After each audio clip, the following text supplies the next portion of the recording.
साथियों नमस्कार, मैं Shafi Mohammad Saifi NCR express news से। जैसा आप सभी को मालूम है, आजकल धोखाधड़ी बहुत चल रही है। फ़ोन पर मैसेज आते हैं कि आपकी लॉटरी निकल गई और आपको बहुत पैसा मिलने वाला है, 50 लाख रुपए मिलने वाला है, 20 लाख रुपए मिलने वाला है। इसके अलावा घोटाले चल रहे हैं। मैसेज आता है मोबाइल पर और वो फिर कोई फ़ोन करता है और फ़ोन करने के बाद में आपके खाते से पैसा फुर्र हो जाता है। यानी आप लोगों के एक जागरूकता के लिए हम ये खबर आपको दिखा रहे हैं कि किस तरह से एक युवक के पास एक मैसेज आया और मैसेज आने के बाद उसने मैसेज पर क्लिक किया और मैसेज पर क्लिक करना मात्र से ही उसके पहले 10,000 रुपये कट गए, फिर और बाकी की रकम उसकी कट गई। लगभग 12,000 रुपये उसके खाते से फुर हो गए। तो आप भी ऐसे लोगों से बचें, ऐसे सावधानी बरतें। लोग आपके पास भी कोई मैसेज आ सकता है और आप मैसेज पर उस पर लिंक को क्लिक ना करें, जिससे आपके साथ भी इस तरह की घटना हो। हालांकि ये है, लोग अब साइबर सेल में जाएंगे और शिकायत करेंगे अपनी जो इनके साथ इनका नुकसान हुआ है। तो हमारे साथ मौजूद हैं पिंटू जी। पिंटू जी जो बिलासपुर के रहने वाले हैं, क्या हुआ था आपके साथ? हमारे साथ हुआ ऐसा क्या से मतलब वो 5 बजे के करीब फ़ोन किया। फ़ोन करने के बाद बोला भैया तुम्हारा किए कि उस टाइम फ़ोन पे जो है बंद होने वाला है, सो फिंगर तुम्हारा काम नहीं हुआ से वो तुम एक मैसेज बताओ, वो तुम्हारा किए कि चालू हो जाएगा। फिर हमने किए कि हम चेक करने के बाद जो है हमारा 10,000 रुपये कट गया। अच्छा, आपके पास कोई मैसेज आया? हाँ। और फ़ोन आया, फिर फ़ोन पर उसने कहा कि आप का फ़ोन पे जो है ये बंद होने वाला है क्योंकि आपका फिंगर जो है मैच नहीं कर रहा और आपकी केवाईसी नहीं हुई है। तो आपने जब उस मैसेज पर क्लिक किया तो आपकी रकम गायब हो गई। 10,000 रुपये हमारा कट गया। हमारे साथ नितिन जी भी मौजूद हैं जो पिंटू के साथ थे। नितिन जी, क्या हुआ था? हुआ कुछ ऐसे था कि इसके पास में एक मैसेज आया। मैसेज आने के बाद उसकी कॉल आई। उसने बोला कि सर आपकी केवाईसी नहीं हुई है, आप अपनी केवाईसी करने के लिए ओटीपी आया होगा, आप वो बता दीजिए। तो उस टाइम पे तो इसने ओटीपी बताया नहीं। उसने जैसे ही उस लिंक पर क्लिक करा ओटीपी देखने के लिए क्या है, तो तुरंत ही उस टाइम पे इसके पैसे कट गए।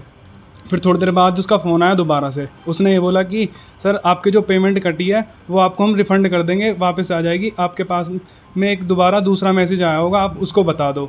तो इसने उस टाइम पे बताया नहीं, तो उस टाइम पे फिर दोबारा से इसके पैसे कट गए थोड़े।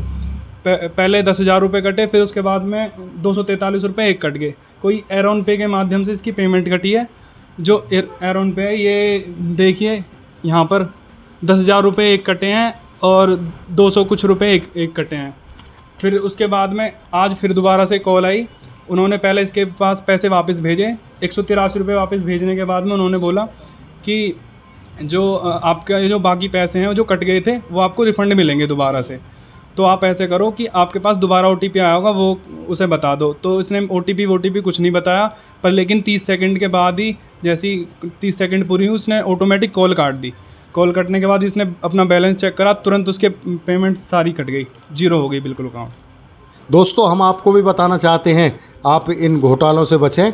आप अपने मोबाइल पर ध्यान रखें। मोबाइलों पर तरह तरह के मैसेज आते हैं और फ़ोन आते हैं कि आपका फ़ोन पे बंद होने वाला है, आपका पेटीएम बंद होने वाला है और बहुत सी धोखाधड़ी चल रही हैं। आप लोग भी इस तरह की धोखाधड़ी से सावधान रहें और अपना ख्याल रखें। हमारे साथ एक शिक्षित युवा हैं, ब्रजेश राजपूत जी। आप इस तरह की कंडीशन रोज़ देखते हो, जनसेवा केंद्र चला रहे हो, तो आप हमें बता सकते हैं कि इन तरह के घोटालों से किस तरह बचा जाए? देखिए, सभी लोगों को मैं बताना चाहता हूँ कि आजकल हो क्या रहा है। काफ़ी लोग आते हैं आपके यहाँ पे, ठीक है, शायद आपके यहाँ भी आते होंगे कि आपकी केवाईसी नहीं हुई है, किसी भी चीज़ की हो सकती है, जैसे आयुष्मान कार्ड की हो सकती है। बोलेंगे कि आपका जो आयुष्मान कार्ड हमें बनाना है, या फिर किसान केवाईसी के लिए। तो वो लोग आपके पास में आते हैं कि जी आप अपना अंगूठा लगा दीजिए और आपकी केवाईसी हो जाएगी, ठीक है। तो हम लोगों को करना क्या है कि अगर कोई भी बंदा आपके यहाँ पे आता है, ठीक है, तो सबसे पहले तो उसका कोई आईडी आप चेक करो उसका, कि उस बंदे के पास अपना कोई पर्सनल आईडी है नहीं है।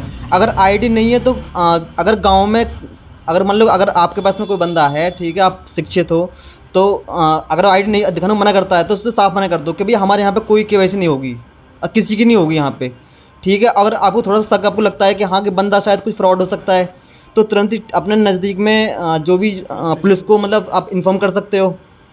और दूसरी चीज़, एक तरीका और ये लोग अपनाते हैं, ये लोग करते हैं क्या है कि आपको फ़ोन करते हैं कि जो आपका पेटीएम बंद होने वाला है, आपका गूगल पे बंद होने वाला है। तो ऐसे किसी भी कोई भी, बेशक वो आपको ओटीपी भेजें ना भेजें, सबसे पहले तो आप कोशिश ये करें कि ऐसी कोई भी कॉल अगर आती है, ठीक है, तो उसकी रिपोर्ट आप सबसे पहले आप जाके साइबर क्राइम होता है हमारा, उसमें उसकी शिकायत करें कि हमारे पास इस नंबर से कॉल आ रहा है और ये हमसे ओटीपी मांग लिए बोल रहा है। तो ऐसा देखो, उससे क्या होगा कि अगर शिकायत जाएगी तो कहीं ना कहीं उसका समाधान हो सकता है शायद, और उससे क्या होगा कि आपका जो खाते से पैसा है वो कटेगा नहीं। और थोड़ा सा जागरूक आप और लोगों को जागरूक करें आप, ठीक। खुद सबसे पहले तो आपको खुद को जागरूक होना पड़ेगा, और उसके अलावा जो भी आपके दोस्त हैं या कोई भी हैं, और तो खास तौर पर जितने भी जो बड़े बूढ़े होते हैं, ठीक है, जो बेचारे गरीब लोग हैं, उनके पास में होता क्या है कि लोग आते हैं कि जो आपकी पेंशन हम लोग निकालेंगे, ठीक है। आप बेचारे वृद्धा लोग होते हैं, तो ऐसे लोगों के लिए देखो बहुत ज़्यादा मैं आपसे विनती करता हूँ कि ऐसे लोगों को, ठीक है, प्लीज़ बचाएं उन्हें, कि मतलब उनके साथ में कोई ऐसा क्राइम ना हो पाए। तो उसके लिए आप लोग मतलब मदद कर सकते हो थोड़ा उनकी लोग। अच्छा, ब्रजेश जी का कहना है कि लोगों को जागरूक होने की ज़रूरत है, बताने की ज़रूरत है कि इस तरह के स्कैमों से बचा जाए। उनका कहना है कि कोई भी आपके घर आए तो आप उसकी पर्सनल जानकारी नहीं दें, और उसके अलावा अगर कोई आता है तो उसकी सूचना पुलिस को दें, साइबर सेल को दें, और इस तरह की घटनाओं से और घोटालों से बचें।